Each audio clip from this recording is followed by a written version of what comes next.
Hello, and welcome back to the Alexandria Society. We are back with another mystery docket. I'm Tim, here to grow some mushrooms to start my drug empire. With me today is my co-host Derek, who's going to be tricked out of what will eventually become billions of dollars in Bitcoin by a hitman scheme. How are you doing, Derek? Joke's on you. I'd never get into Bitcoin in the first place because I've got more than 2 brain cells. I can count to 3. I know better. I think cryptocurrency is a good idea. Do I think Bitcoin is going to be the one we use day to day? Probably not, because it's always an overhyped, memed thing. Do I think Dogecoin, one of our meme coins, is going to be it? Probably not, unless it's literally accepted as a payment for a meme on some websites, which will definitely happen. The whole concept of blockchain itself has some interesting concepts to it that just nobody has bothered to find like an actual, like, realistic practical use for, because they're so focused on financializing it because they suffer from terminal capitalism brain. Oh yeah. Like, they can't get creative with it, find like actual really good uses, because they're just trying to make money off of it.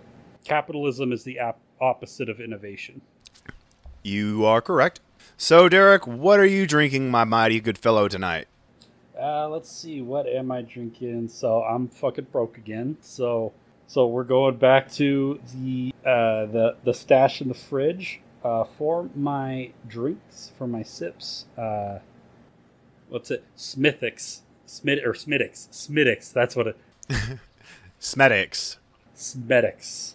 Yeah, it's a Smedix and Sons red ale. It's a slightly sweet, sort of malty beer. It's really good. It's really light. It's not super heavy. Like, if you've never really liked like malty beers because it's a little like too strong, then but yeah, it's made by it looks like it's brewed by a subsidiary of Guinness, so that's neat. If I end up drinking both of those, I've also pulled out the this one, which I've been really curious about. It's Patches. Which one is it? Oh yeah, it's the gummy bear one. Yeah, by Prairie Ales. It's a 5.5. Literally just. I didn't realize it was that high. It's a sour with gummy bears, and it just looks colorful. The most butt ugly label I've ever seen, which I think was by design. But I think it was intentionally ugly looking. I think it's an endearing ugly, so I don't think it's that bad. Yeah, it's thematic. I'll say that. It's thematic. It's not pretty, but it's thematic. And then my shots, I've pulled out the 18-year-old Florida Cana, and, you know, I'm a rum guy. This shit slaps. So yeah, Tim, what are you drinking? So tonight I found a really cool looking cider company called Tin City Cider Co., made with West Coast apples. Bocce Club, Bocce. Bocce Club?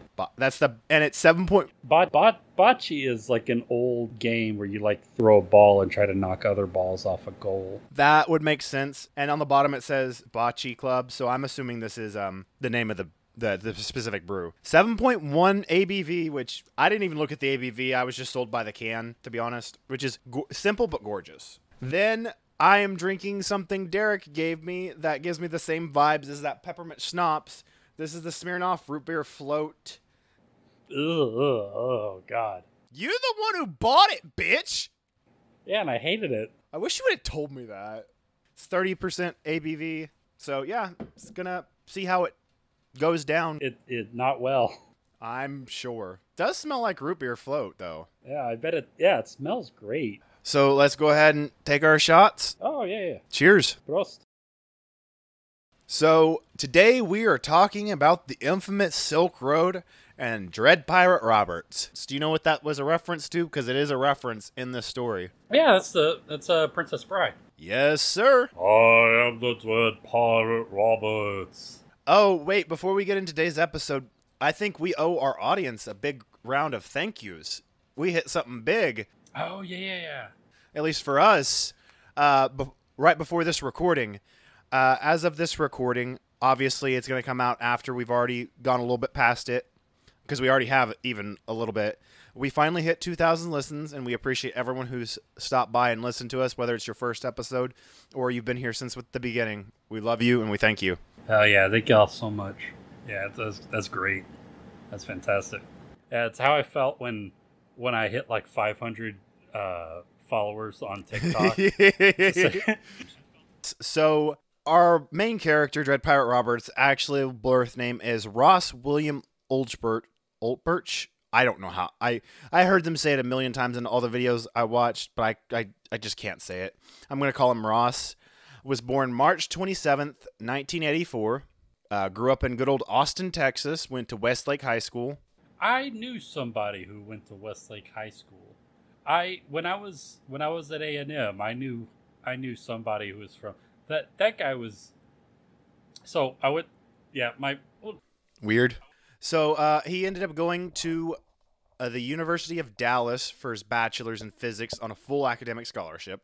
And then he got his master's in material sciences and engineering, specifically crystallography. I apologize for that, at Pennsylvania State University. Towards the end of his master's, guess what he got super, super into, Derek? a variety of drugs and hallucinogens. Kinda. He became obsessed with libertarian economic theory. Oh, so the political version of LSD. Yes, essentially. Yeah, it can either enlighten you to new ways of thinking about the world, or it can drive you insane, and there's not really a need between. Yes, specifically, he was devoutly fond of Ludwig von Mises. Do you know anything about him? Oh fuck! Oh, he's one of those libertarians. Fuck. You want to explain that, Derek? Ludwig von Mises is one of the primary thinkers behind the Austrian School of Economics, which is literally just like a modernized version of fascism. That's all it fucking is. It is one of the basic concepts of that field of study is they believe in absolute economic freedom, not because they believe in the freedom of the individual, but because they believe that government intervention in the economy prevents like the natural rightful rulers of society from being able to rise to the top. Oh shit. That's like capitalism on steroids. Yes, that is exactly what it is. It is they'll never fucking admit it because a lot of them don't really think that way, even though Mises himself fucking talked about it all the time. But the functional concept is that there are certain people that are just better than others, and the only way for those better people to rise to the top is through the free market. And if there's no free market, then a bunch of like incompetent, like lesser Untermensch will end up ruling society. It's literally just, it's one step removed from fascism. Like there is a direct pipeline from Austrian economics to like Nazism. Damn. So, he graduated in 2009.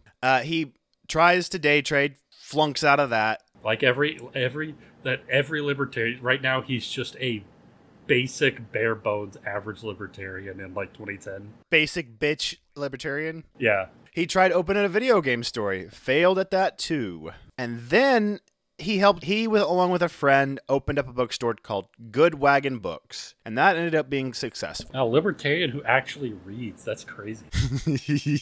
So the one thing you got to keep mind about as this goes on is he kept a journal about his entire journey through Silkroad. He kept a diary on how he sold drugs or like proliferated drugs through the internet. Yeah, that seems like a bad idea because that's like a whole lot of physical evidence that could be presented against you in court. Yes, it is. That's crazy. I think you think that's ever going to come back to bite him? I am certain. Wild. So in that diary, he outlined his idea for the website, and I quote, where people could buy anything anonymously with no trail whatsoever that could lead back to them. That's one of the things about like sort of the more like right wing libertarian. Like, sorry, I keep going off on these tangents, but like also I meant to mention this earlier. He shares a title with us, Derek. You remember what I was talking about the other day when I was telling you what we're going to cover? Oh, I can't remember. This fucker's an Eagle Scout too.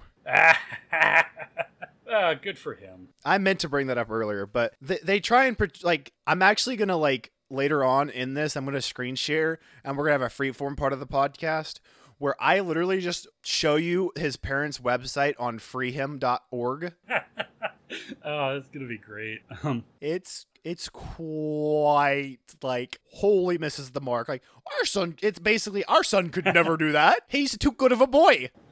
That's so funny. That's so funny. Yeah, because Eagle Scout's never done anything bad, right? What's funny is I feel like I think there's only been one recorded instance of someone being stripped of their Eagle Scout title. I feel like it should happen more often. Like, Ross should probably have gotten his Eagle Scout taken away. I feel like there's a lot. Hey, fun fact, did you know that there's only ever been one president who was an Eagle Scout? I think you've told me this before, but I don't remember who it was. Yeah, it was Gerald Ford. Of all the presidents. Yeah, the most uneventful fucking president of the 20th century. Like, let me think. Yeah, so he was sandwiched between Nixon and Carter. Fuck. Who were both like really important presidents, and literally all he really did that was noteworthy was I can't even think of anything noteworthy he did. He was just president during a time when we had like a really stable economy and not much was like we just gotten out of Vietnam and like not much else. Like the economy was stable. The new left, like all of the protest stuff of like the 60s and 70s were starting to die out. He didn't really do anything. No, like there's so many presidents that I don't know jack shit at what they did. Yeah, I can't remember anything that Ford did right off the top of my head. I don't know. I think at the tail end of his presidency, he was when we started getting like that big oil crash that kind of dogged Carter's presidency. But other than that, I can't think of anything. Yeah. Damn. And you're the history nerd. Also, we really need to get you to the Neff Brewing one night. Yeah, I was saying, so the only thing that I kind of appreciate the concept of Silkroad, because the one thing I do kind of appreciate about like a lot of right-wing libertarian economic theory is this idea of like black market economics, the idea of an economic, basically like economic insurrectionism, like the idea of separating as much of the economy from like the government. Yeah, from the government as absolutely possible in order to kind of like weaken the rest of the system. I don't think the idea of Silk Road is bad because Prohibition taught us and it still teaches us, if it's directly banned, it is still going to get there. People are still going to get their fix. It's just going to be a worse fix. This is going to blah, blah, blah. I don't know if legalization on everything is the right thing, but it will at least improve the quality, lower deaths, all blah, blah, blah, blah. I'm a big proponent of that. Like, I think it should be at least, it shouldn't be to the point where they're going to get dirt shit that could kill them. Right, yeah. Yeah, as we've learned from many such cases in history, prohibition never actually stops anything from happening. It just makes it way more dangerous. I'm going to step on a soapbox right now and go on to a small tangent that's related. This is why outlawing abortion is fucking stupid, because all you're going to do is make the safe abortions illegal, and then you're going to kill more people because people are still going to seek abortions and get hurt, maimed, or killed by the illegal ones. Yeah, it's 100. Yeah, it's the exact same thing. It's the same thing with as much as I fucking hate to admit it, it's kind of the same thing with gun control. It just makes owning guns less safe. It's the same thing with drugs that it was with alcohol. It's the same thing with prostitution. Portugal, like decriminalized a bunch of like really really hardcore drugs like heroin and meth and shit, and set up like public. Took all of the funds they would have spent on policing and put it into like public support shelters and like safe injection sites and things like that. And not only did deaths as a result of overdoses and things like that just drop off a cliff, but they saw a steady decline in like the number of people who were actually addicted. Yeah. Like, it's been proven already, but America's like, well, fuck them. Blah, blah, blah. We don't want to make things easier for them. It just pisses me off when we've got evidence showing if you make things better for the people who use, less people will be using because there's better product out there, less likely to kill them, or it's laced with something that's going to cause more addiction, or this, that, and the third thing. It's just, oh, God. Also, make it legal. Throw a bunch of like artisanal, like organic labels on it, and start marketing it to like fucking like urban yuppies and hipsters and like the people behind gentrification, you might actually see like the quality of like cities increase because all of those people are fucking going away. Oh yeah. If we legalize, like, I don't mean just one specific drug, but if we legalize psychedelics and regulated them, I think we would actually see an uptick in like productivity or like revolutionary market ideas, because some people were able to do that stuff like a handful of times a year or whatever, and like just bam wham, it's like it's gears click in their head and they've changed the world. Yeah, if we legalized LSD tomorrow, we'd have like actual we as a species will have invented actual magic by 2040. Possibly. So, Ross ends up making a cryptid post on his LinkedIn page. On his fucking LinkedIn. Sorry, hold on. A cryptic or cryptid? Was he talking about like chupacabra here? Cryptic. No, cryptic. You making fun of my accent. He posted, and I quote, "I am creating an economic system, economic simulation to give people a first-hand experience of what it'd be like to live in a world without the systematic use of force." That's the quote. That's what he posts on his LinkedIn. You're a drug dealer, dude. You're a really smart drug dealer, but you're a drug dealer, my man. He's more like a kingpin because, like, other than when he first opens the website, he doesn't actually do any of the selling. He's just like the he's the middleman. He's like Nicolas Cage's character in Lord of War, but for drugs. Never seen Lord of War. It's real fucking weird, but it's not a bad movie actually. It's a quote unquote serious role that actually fit really well with Nicolas Cage's acting style. So the original version of the code of the website, he wrote the code himself by himself. Okay, yeah, that's impressive. And as far as I know, he didn't have any coding experience. He ended up posting on a Bitcoin forum, asking for people to help write code for the website, essentially. And guess what this motherfucker did in that post, asking for help? Oh, I'm guessing he was a little too open about talking about the drug side of it. No, he was very cryptic. He was like, very ominous. Didn't give really any kind of like inclination what kind of project it was, but you could tell it was kind of shady just by the way he was vague about it. No, he sent applications to his direct personal email. You know, the one that has your fucking name in it. And it's still up. That post is still up to this day. Yes. Oh my god, inject that shit right into my fucking veins. I swear to God. Oh. Might not be the best episode to be using that analogy. Oh, I don't care. Inject it.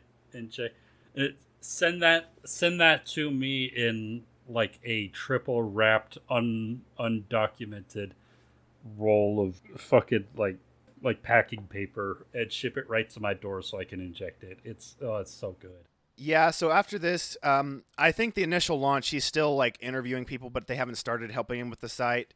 So he launches it initially all by himself, and he makes a bunch of guerrilla advertising tactics on like Reddit and other forum sites, basically like, but he's acting like a customer. Hey, I just found this thing called the Silkroad. Has anyone purchased from it? Blah, blah, blah, blah, blah. And it gets more traffic, and it eventually gets customers there. And every post is just like, Ross, shut the fuck up. We know this is you. It was 2011. I think less people were aware of that kind of thing. Like, at least they weren't thinking in that manner. Yeah, you can't do that today because everybody would be like, yes. Everyone knows that shit. You just have to be open. Hey, I just did the thing. Everybody in the comments would be like, nice job, officer. We're not falling for this. So he obviously launches a site. Who the fuck's going to sell on there? He sells himself. He grows his own fucking mushrooms for this shit. And he does, from what it sounds like, he does one batch of mushrooms and that's it. And the rest of the time he's just running the website. So he like, within the first couple months, it just traffic grows and grows and grows. Like Silk Road's only up for like 2-3 years, and it's doing millions to billions of dollars in drug sales. He launches the site in January 2011. It's growing, and then June of 2011, good old Gawker makes a post on article about him. Oh boy. You remember Gawker? Shit. I know the name. I can't remember anything about fucking Gawker. Gawker just sounds like a shitty like low budget porn website. So you remember that one website that leaked Hulk Hogan's sex tape? Oh, that's right. That got sued into fucking oblivion because of that? That was Gawker. Yes, okay, I remember Gawker now. Okay, yeah, I remember now. Yeah, just like the tabloid rag of the internet, basically. Yeah, so originally on the website he was going by just admin, whatever. But then this user on the website named Variety Jones, who sold marijuana seeds. They didn't sell the actual plants, grown or whatever, just the seeds. That kind of ended up being Ross's like mentor is the best way I can put it. Like kind of advised him, suggested that, hey, you can get some plausible deniability that you may have sold it in the future if they ever come down on you, and you can just say it was a title passed on or whatever. So like they did that to hide his identity in case he ever got caught. And Variety Jones advises him as things go on, whatever. I couldn't find the video so I could find the name of the kid, but essentially what happened is this one guy figured out that when you withdraw your Bitcoin from the website, that if you hit the button withdraw multiple times, it will continue to give you your money more than you pulled out. That is what I call good coding right there. Yeah, and after doing it a lot, the kid eventually got a hold of Ross and was like, hey, this is what happened. Ross gives him a reward and assumedly fixes it. And it's never outright stated in anything that I've heard, but it sounds like scams were kind of like Ross was constantly trying to protect the reputation of his website, and all that, and trying to stop scams and whatever, but scams were continuing to happen on the website, obviously. It's a dark web, guerrilla kind of marketing kind of thing, so like scams are going to happen.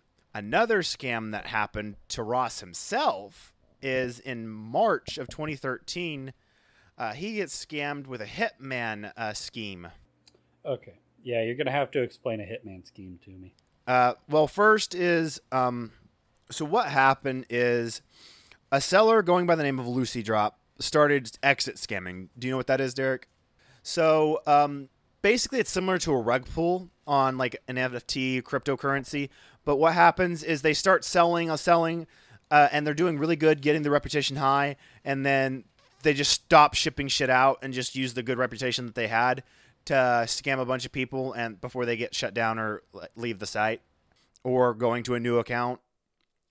That's what happens. And a user named Lucy Drop ends up doing that. After a little bit of time, he comes back and says, hey, I was actually in jail for the last 7 months. And that was actually my partner that's on here. He took control of my account.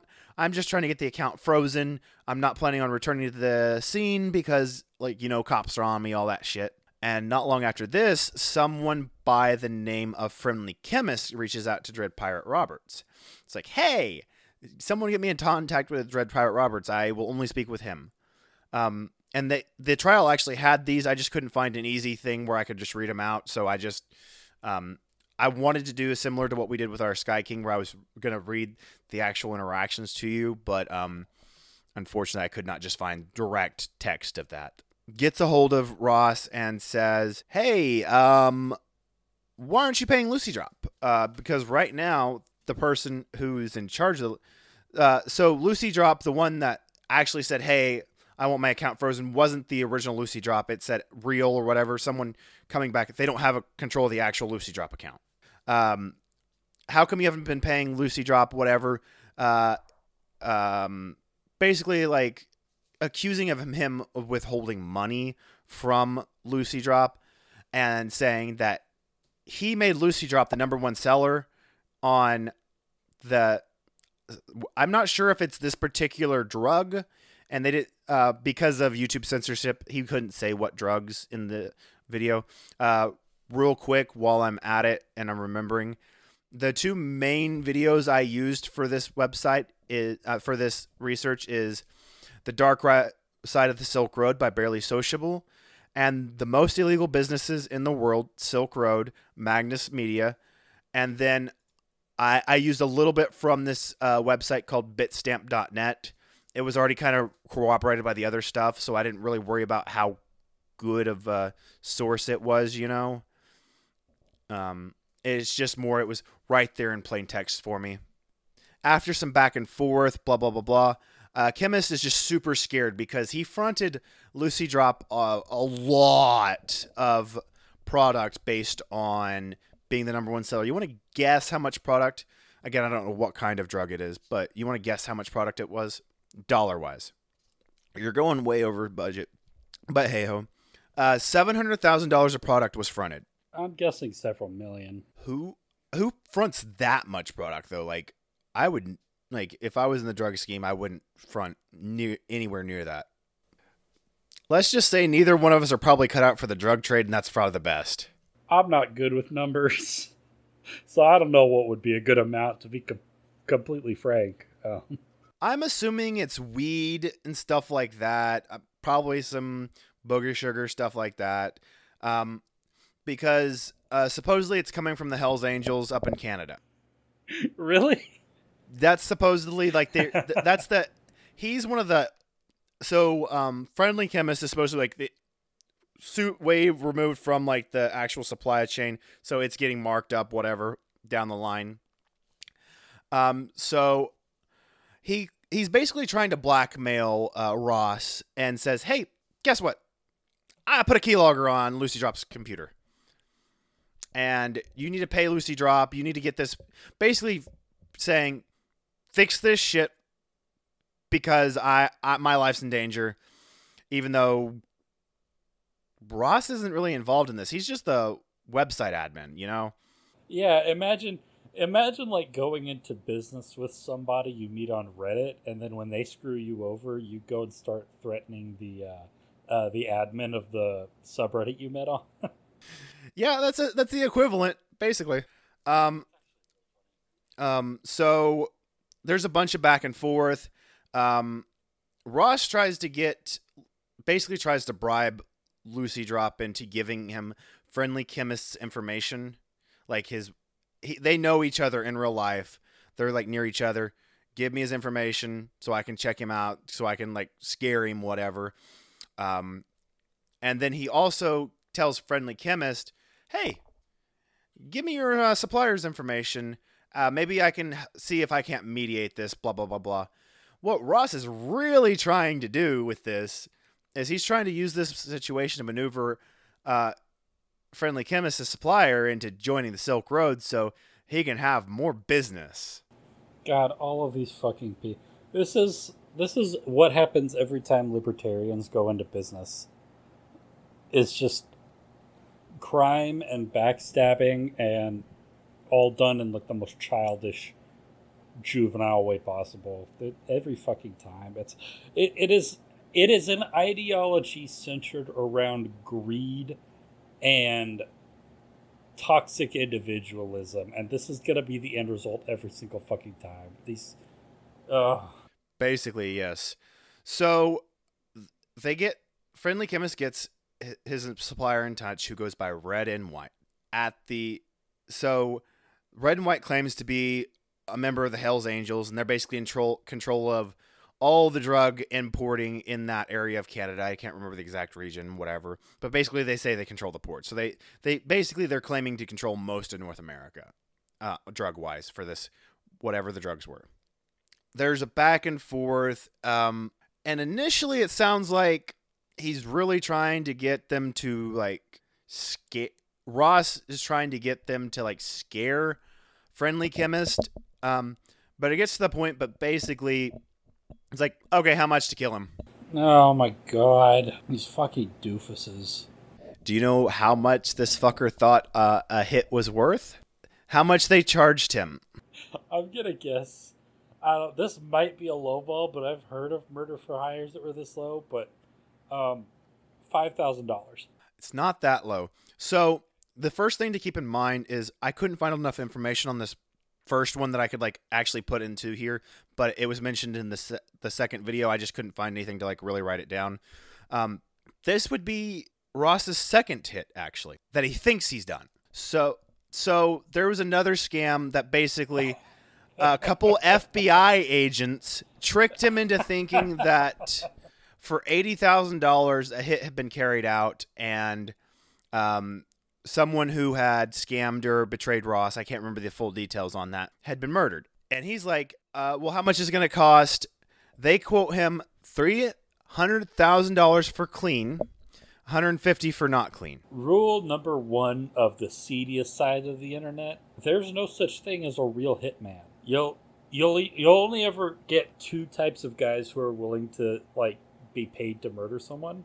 That's somebody who's going to take the money and then disappear into the woods, or cops. Those are the only two types you'll ever find. Maybe once upon a time. I'm sure there are actual hitmen on the internet, but odds are you're going to run into those two before you're going to run into an actual hitman. If you run into an actual hitman who actually does go and kill the person you paid them to, they're immediately going to get caught and you're going to go down with them. It's never gonna work.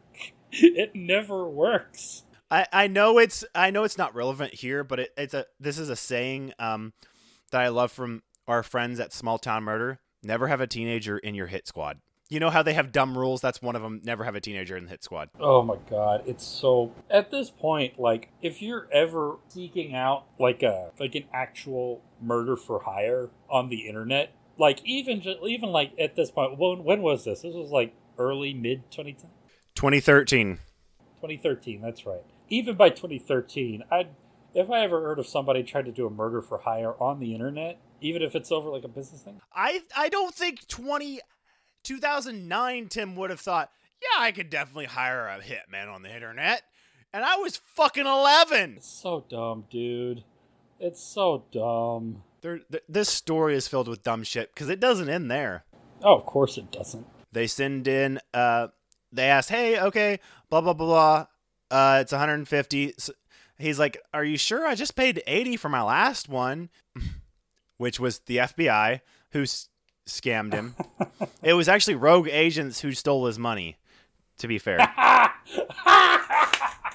It wasn't even part of the crew that was trying to catch. It was, but it wasn't part of their efforts to catch him. It was just a couple rogue FBI agents trying to cash in. Oh my god, I love that so much. That's so great. That was the first hit, the $80,000 hit. The only good FBI agents. We finally found them. The only morally good thing you could do as an FBI agent. That is incredible. Yeah. So he goes ahead and issues the job. He says, hey, I'm going to send you this in Bitcoin. For the next week, I will cover any fluctuations in the price of Bitcoin, whatever, because you know how Bitcoin fluctuates in price, blah, blah, blah, blah. Yeah, like you transfer like 1 Bitcoin over, and when you send it, it costs it's worth like $1,000, and then by the time it arrives 30 seconds later, it's dropped down to like $800. Yeah, he guaranteed he would cover any fluctuations in the price. And so they do that. They ask him for a random set of numbers to put in the picture that they show proof. The supposed red and white, the Hells Angels, like, hey, if we send you the picture, I heard about metadata. We did this at one of our warehouses. Is that a thing? It's like, well, you could probably trust me, but what if I get compromised? Here's a suggestion on how to remove the metadata. Supposedly they do. No. Later on, it talks about how they have a tech guy. How the fuck would their tech guy not already have that shit? Everything screams this, like, if this is actually a hit taking place, this is their first hit, why would they not know a lot of the stuff? Like, I'm sure by that now crypto was a good, like, yeah, we're going to use that to hide our transactions anonymously or whatever for shit like that. This wouldn't be all that. And there's a bunch of stuff they talk about encrypting and whatever to hide, like, that's not really relevant. They find the blackmail, all that. They dispose of it. They send a picture that has the numbers in it of a supposed body, and then they get talking again, and they just they have found Lucy Drop's partner, and before this they had found Lucy Drop's partner and like taken care of him, recovered the merchandise and money, and got more than their money back, essentially. So they weren't really too worried about Friendly Chemist themselves, supposedly. But Friendly Chemist was freaking out. So that's why Ross decided to have him ex-nade. He was basically still trying to extort Ross still. This is what was happening.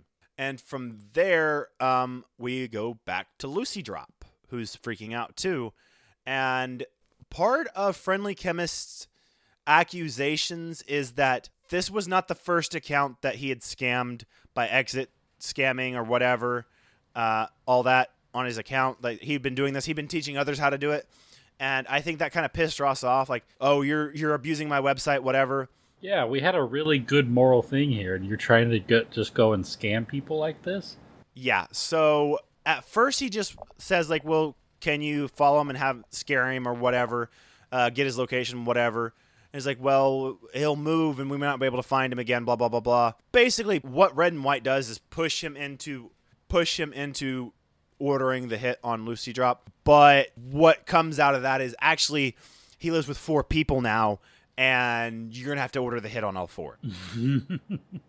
And throughout the whole conversation, they're talking about how we don't do group discounts, blah, blah, blah, blah, blah. Actually, we should actually charge you more, but we're not because we're hoping our business goes better in the future. And then still gives them a group discount in the end. I think he quoted the same price, like $150 non-clean per person. So it should have been like $600,000. And I think he pays like $500,000 or something like that. Oh my God, a group discount for what is that that one store you can buy shit in bulk, like you can buy like crackers on pallets at Costco? Yeah, Costco. Yeah, they're doing a Costco but for murder. It's hilarious. Bought murder in bulk for a discount. That's essentially, yes. That's one of the most libertarian things I've ever heard in my life. That should be the libertarian murder. The libertarian slogan, murder, you can buy it in bulk. So essentially he ends up paying $650,000 to this person. There ends up being a little bit of fluctuation in the price of Bitcoin. He sends him a little bit extra. He actually, I don't remember if I mentioned this earlier, he tries to bribe Lucy Drop for the location of Friendly Chemist. I don't remember if he actually ends up doing that. What comes out later, I couldn't find the name. I know in my research beyond in the YouTube video, and I didn't want to scour through the YouTube video because, it's a bitch to try and find the exact positions on stuff. Friendly Chemist, Lucy Drop, and Red and White were all the same person. It was just a scam. No murders actually took place. Oh my God, this is so... I'm speechless. I told you it was a scam to begin with. Did you think the scam was like they were just tricking him into asking for hits? What did you think the scam was going to be? It's just... This is such a dumb fucking story. It's just so... What's even dumber is I think it's an IRS agent actually figures out that it's him. That it's Ross. And the FBI didn't tell him they were looking into him. He's like, hey, I was looking into this. I found this on this forum, and this post about the Silkroad leads back to this for a user named Altoid. And there was this thing on his profile that it had Frosty on it. I'm assuming Frosty the Snowman. They just say Frosty. I didn't look at the video. And that means something to the FBI because his usernames were all that. That ties it back. They figure out it's Ross. And there's a story along in this. I don't remember where it is in the storyline. Is off Silkroad himself. Ross orders a bunch of fake IDs and it gets intercepted. And they show up to his doors like, what's with this? And he literally tries to without saying he owns Silkroad, tries to salesman tactics, sell up Silkroad to law enforcement. It's like, yeah, it's this neat little place you can buy anything off the internet. How was Silkroad ever a thing that people... Because I remember... How did it even get off the ground? I remember when I was on the... Because 2013, I would have been... Yeah, I was 50. So yeah, I was a sophomore in high school. That's right when I was like starting to get really into Reddit. And I remember people talking about Silkroad on Reddit and when it went down, and everybody talking about like how like cool and revolutionary it was to have like this underground black market, but with the internet. It was like technological, futuristic, like resistance to the man, and that's how people talked about it. And now I'm learning the full story, and I'm realizing everybody involved was just a moron. Yeah, basically.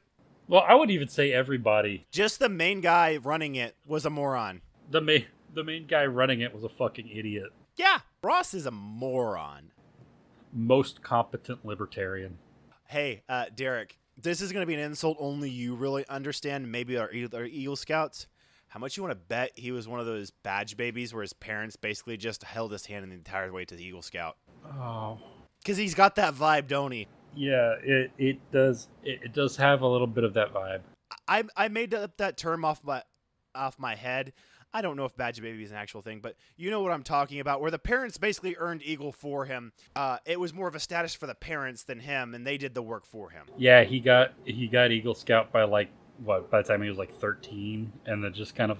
I fucking like. Okay, I'm not a big thing like. Okay, you can definitely like at any age you can get the experience to be an Eagle Scout, but I think 90% of the people who get Eagle Scout that young aren't actually fully equipped to like understand everything and are actually that responsible to be an Eagle Scout. Oh no, the 13-year-old's not doing a fucking Eagle Scout project. It's not that difficult, but it is out of the range of ability for a 13-year-old. That's 13, 14.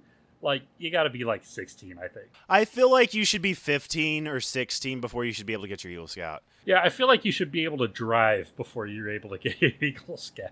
I feel like you should be able to actually physically drive your materials to whatever your project is. My Eagle Board of Review was 2 weeks before my 18th birthday because my dad absolutely refused to keep on top of me about doing merit badges. Oof.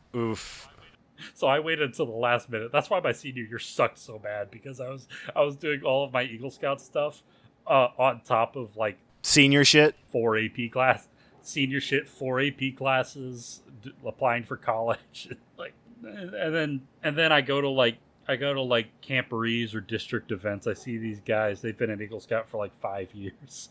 They've got like they need a second sash for all of their fucking merit badges, and their dad is literally like pitching their tent for them, and it's fucking. It's literally living through your child. The kind of people who get all. That's the thing I don't get is those people who are like, I got all the merit badges. No, the fuck you didn't. Your dad did the legwork for like at least your first 2-3 years of Boy Scouts on that at least. Like you didn't do shit for the first 2-3 years. That was your parents. Yeah, I remember when I first joined my troop, I remember seeing this picture somewhere of this kid. I think it was in like a Boy's Life that I got.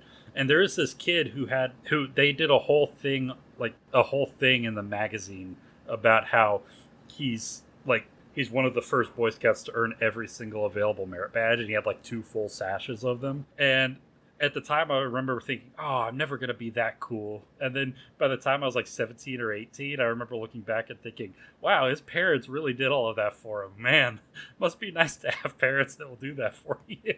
That's the dad just being like, "I'm gonna achieve my own goal through you. You are my wish fulfillment thing." It sickens me, to be honest. So you want to hear how Ross got arrested? Yes, please tell me. This is going to be so good. So they'd been aware of him for a while. They were just trying to like basically dig through. They needed to find their evidence to be that so they'd actually have a case, basically. So they needed to wait till they confirmed he was logged in on his laptop before they could bust him, and they needed to be able to bust him without him shutting his laptop, because his laptop was programmed to encrypt as soon as it was shut. So what they did is at the Glen Park branch of the San Francisco Library in October of 2013, they set up a distraction, basically.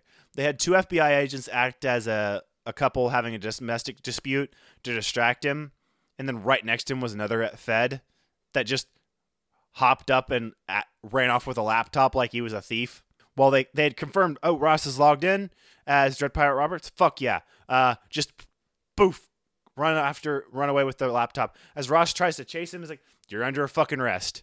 Could you imagine how fucking confusing that would be? Like, someone just stole. What? Hey, those people are arguing. That's crazy. Hey, he stole my laptop. Hey, I'm in handcuffs. What the fuck? What a fucking wild, like, roller coaster of an afternoon that would have been. Oh yeah, it's hilarious. So from there, eventually, they arraign him, they arrest him, all that stuff, and they originally have drug kingpin charges against him and all kinds of stuff like that. Almost entirely because of the hits. Even though they weren't real hits, he thought he was sending people to their condemning people, basically. Like, he thought he was judge, jury, and executioner.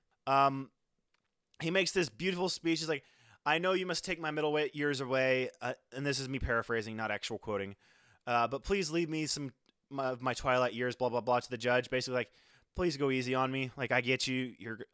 He had to plead guilty or else they were going to charge him with the kingpin charges, all that stuff. Basically would have, I don't know if it would have put death on the table, but it would have significantly increased his time. And I'm going to take a page out of our Boys from Small Town Murders book. The judge says, "Fuck off. 2 life sentences plus 40 years. Oh my God. Fuck. 2 life sentences plus 40. You could die twice and you've still got half your life left to go. Wait, do you not know how life sentences work? Technically, a life sentence is 20 years.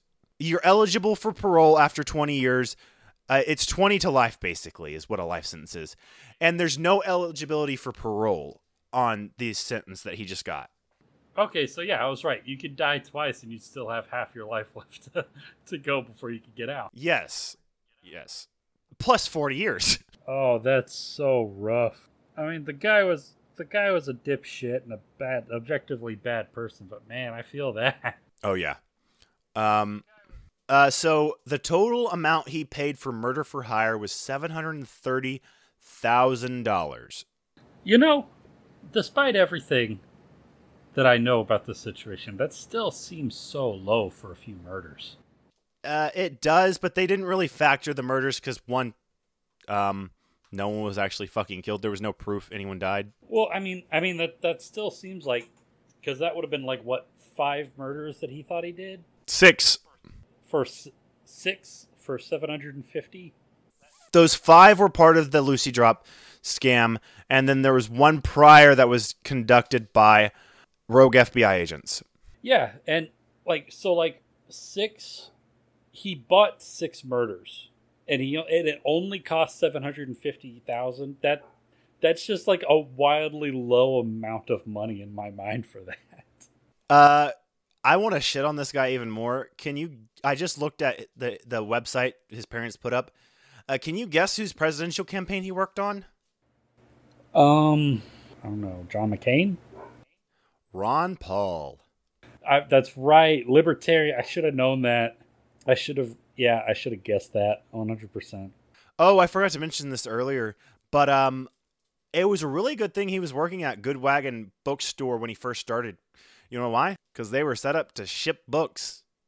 And guess what? You could also ship the fuck out. Yep. So his mushrooms got shipped out through the supplies at the bookstore he helped his friend open.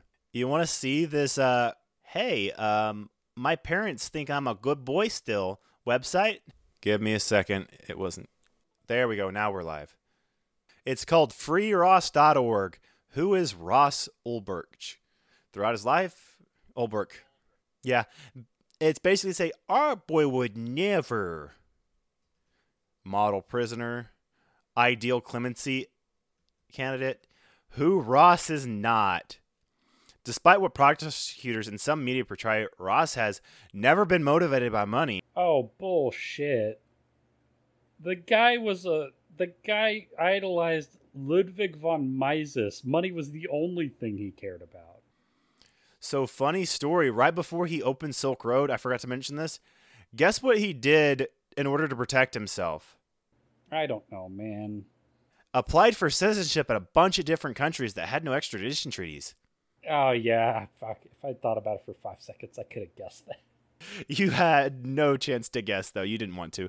Um, he didn't even own a car, shared a house with 3 roommates. He's never been a violent kingpin or criminal mastermind.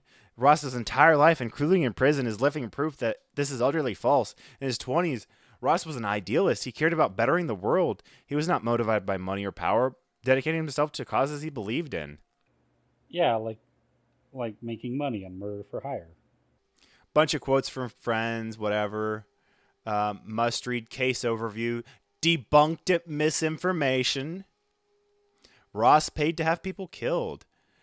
False, amplified through inaccurate and sensational reporting. These false murder for hire allegations were used to deny Ross's bail, smear him in the media, and justify the sentence he ultimately received.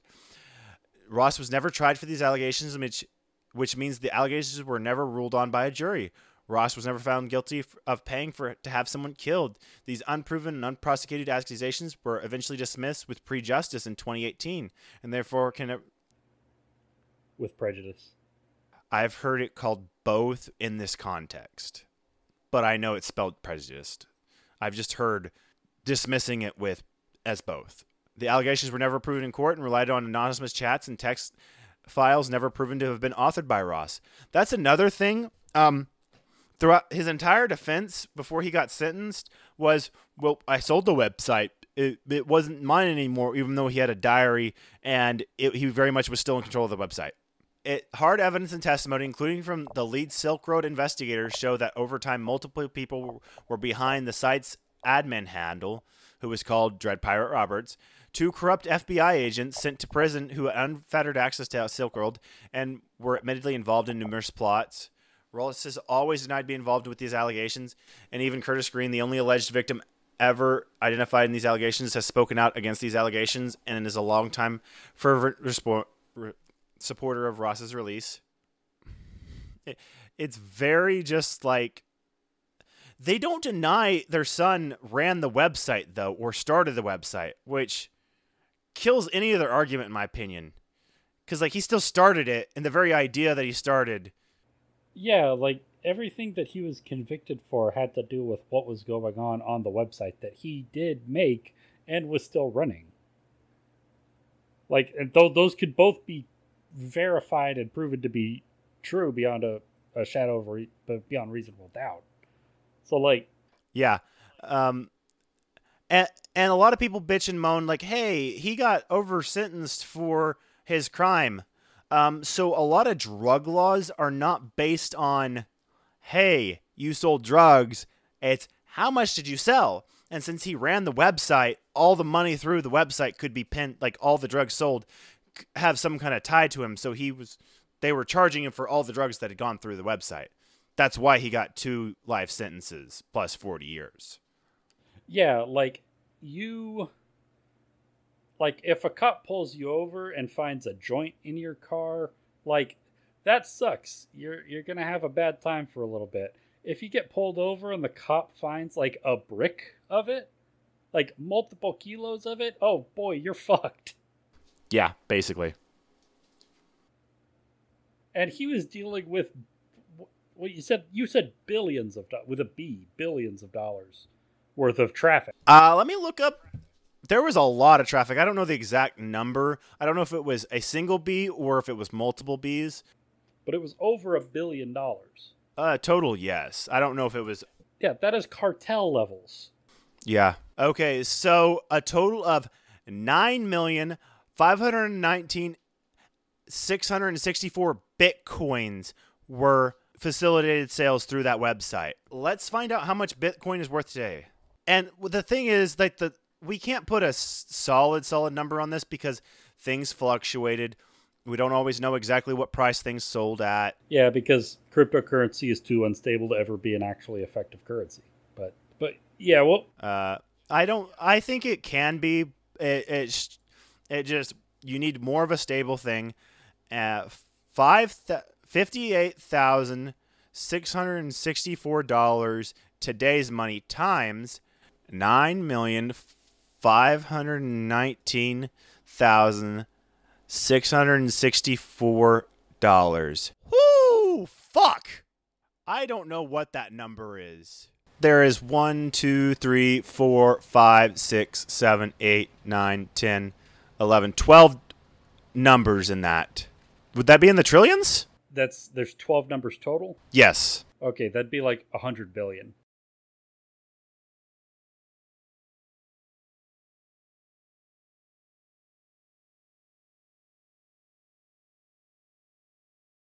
That's so much fucking money.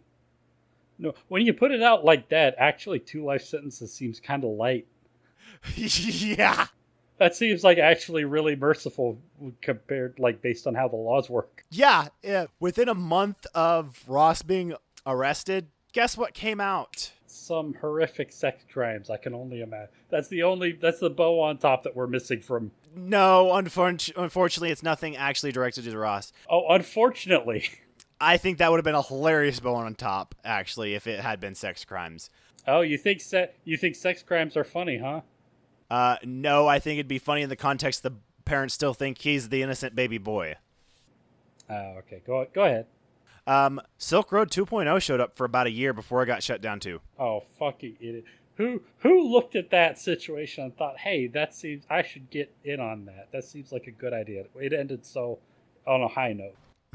Yeah, it was so fucking dumb. It's hilarious that the people that think are good ideas. That reminds me, I could tell you about a fucking 15-year-old that started stealing people's information and decided when the website he used to sell and steal people's information went down, he literally just copied the same website and re-put it back up and hosted it himself. Oh, that's so good. Good for him. So, Derek, what do you think of Dread Pirate Roberts and his libertarian philosophy? Oh, boy. What do I think? I really need to make a distinction here, because I do call myself a libertarian, but I'm like a left-wing libertarian, I get, is how I usually describe it. I'll put it this way. Right-wing libertarians are the weak link of the human race. They are the only part of our species who are devoid of potential. Holy shit. Just smear them even further. Yeah, they are a justification for every person who says that the human race should be launched into the sun. You're not wrong. If the entire human race were just libertarians, they'd have a point. Yeah, this guy's fucking stupid. He's a bad person. Silkroad was a dumb idea that resulted in bad things happening. So honestly, like, not a big fan of the concept of prison, but you know. Oh yeah, I forgot to mention this. There was one death attributed to Silkroad. A group of teenagers decided they were going to get a hold of some drugs. I can't remember what drug. I'm assuming it's the way they described it, I think it was a hallucinogenic. And they took it, and one of them started having a bad trip, and they did it at a hotel. And the kid walked off the balcony and went 30 stories splat. That's just teenagers being fucking stupid. Like, I don't think you can directly put culpability to directly Silkroad, because like the teenagers were going to try and find those drugs anyway. That's what teenagers do. Yeah, that's not Silkroad. That's just drugs. I guess they did give the kids access to drugs that they wouldn't have had otherwise, but it was easier for them to get. So maybe you can argue, but there might be some culpability there, but like you might as I put more blame on just teenagers being stupid than directly on Silkroad, but that is a death attributed to them. Yeah. So you want to hit the Warhammer lore, or do you want to hit Stephen King's for next? I could go ahead and do the Warhammer lore real quick. Fair enough. So, Derek, where can they find you on social media? Okay, yeah.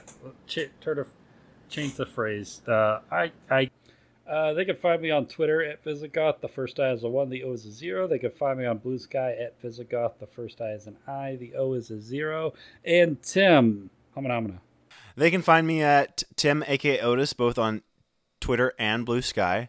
And they can find the podcast on Facebook and Instagram at The Alexander Society Pod, on Twitter and Blue Sky at Alex Society Pod, and on TikTok at Alexander Society. If they've enjoyed what they've listened to, we hope you can give us a rate and review on your streaming platform of choice. We'll see you next time. Bye.